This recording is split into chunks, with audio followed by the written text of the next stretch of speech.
Have you ever found yourself texting someone who puts in so little effort that you wonder why you even bother? Despite the frustration, you can't help but feel an irresistible urge to keep texting them.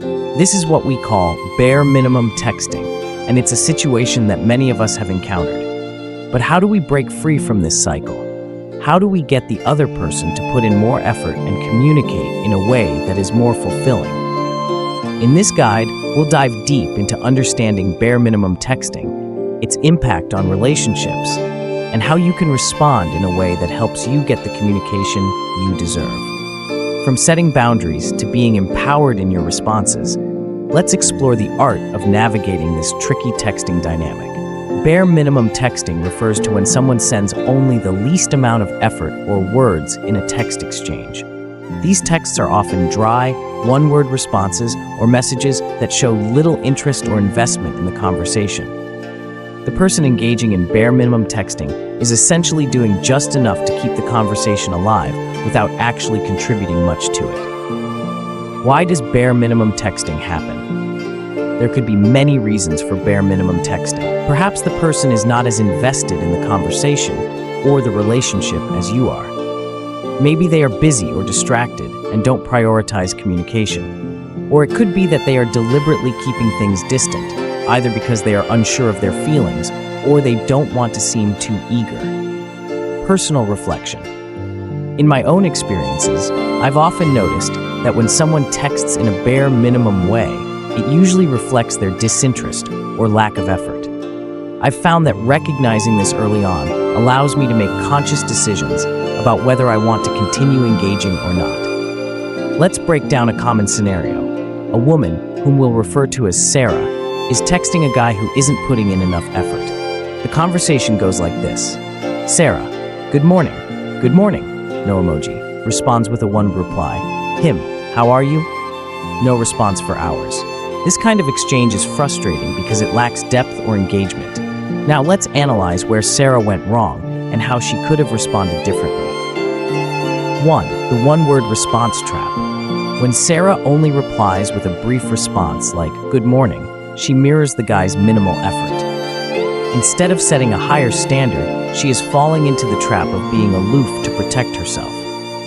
The challenge with this is that when we withhold effort or emotions, we aren't communicating our true needs or expectations. We're essentially giving the other person permission to continue their behavior. What could Sarah have done differently? Sarah could have responded with something more engaging. Good morning. How's your day going so far? This shows interest and keeps the conversation flowing while subtly setting a tone of active participation. One of the most important skills in handling bare minimum texting is setting clear boundaries and expectations.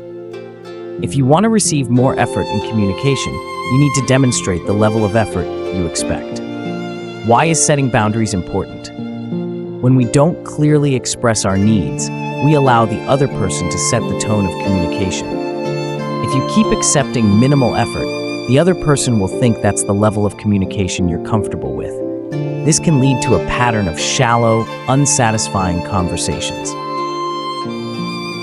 Personal story. I've been in situations where I was receiving dry texts and I decided to express my frustration by setting boundaries. I told the person, I enjoy texting, but I prefer to have more meaningful conversations. Let me know when you're ready for that. This was a turning point because it made the person realize that I wasn't just here for casual, unengaged conversations. What Sarah could have done. When Sarah didn't get a response to her call or text, she could have expressed her need for more attention. Hey, I called earlier. Let me know when you're free to talk. This would communicate that she values more in-depth conversations and sets a standard for future interactions. If you find yourself in a situation where bare minimum texting continues, it's crucial to be direct about your needs. In many cases, passive-aggressive or indirect communication only prolongs the issue and causes more frustration. Why direct communication works. Being direct and clear helps eliminate any confusion. It signals that you're not willing to settle for less, and it can prompt the other person to either step up or stop texting altogether. Direct communication is a sign of respect for both your time and theirs. Example of direct communication. Let's say the guy continues with his minimal texting. Sarah could reply, "I've been trying to connect with you, but the text exchanges aren't very rewarding. If you're interested in more than just texting, let's find a time to talk." By being clear, Sarah communicates her need for more effort and gives the guy the opportunity to either match her energy or disengage. An empowered response is one that takes control of the situation without being rude or aggressive. It involves stating your needs, setting boundaries, and not accepting less than what you deserve. What an empowered response looks like. If the guy sends a message asking Sarah, "What's up?" after ignoring her calls, Sarah could say, "Hey, I've been trying to call you. If you're not available for a conversation, no worries. Let's chat tomorrow when you have time to talk." This response sets a clear expectation without being hostile. It signals that she values meaningful communication and won't settle for casual text exchanges. Personal example. I once had a friend who would only text me at random times, and it felt like she wasn't really interested in staying in touch. So I decided to send her a message that went like, "I enjoy chatting, but it's frustrating when our conversations are so sporadic. I'd love to catch up, but I prefer when we can have a real conversation. Let me know if that works for you." It was a direct approach that led to a much more consistent and fulfilling relationship.